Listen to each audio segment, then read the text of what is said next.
Today I'm going to show you the Drizzle Stitch, which I'm using for the inner of my poinsettia here. So I'm using a milliner's needle and I'm going to bring my thread through. The reason I'm using a milliner's needle is that it doesn't have this sort of flared eye that embroidery needles do. And then I'm actually going to place my needle back in the fabric, close to where it's come through. Actually, I think that's caught, so I'm just going to, there we go. And this is quite a sturdy fabric, so this is actually going to support my needle.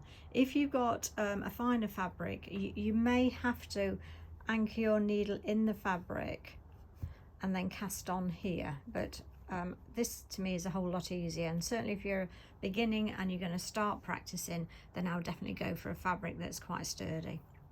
So I've taken my thread from the eye of the needle. This is my left forefinger, and I'm going to place the thread over the top of it.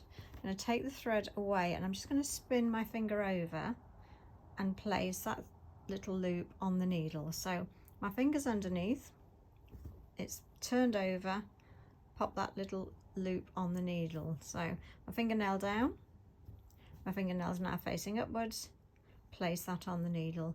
And I'm going to do about 5 little drizzle stitches for this. Once you've started and you've had a bit of a practice of this, you'll see where I'm coming from. Now comes the trickiest bit, and that is to actually rethread the needle.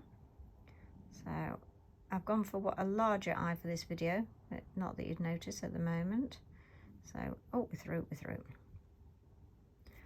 And then all I need to do now is to then pull my needle through the centre of that stitch, and you've got your little drizzle stitch there. It gives great texture, this stitch.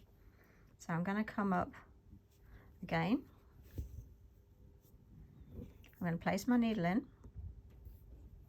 I'm going to cast those stitches onto that needle. This pattern is actually a little download from my website, Stitching in the Moment. It's a little postcard. I've got a few on there. And you can have it actually as a download or a pattern pack. And I would really appreciate it if you wanted to subscribe to my YouTube channel as well.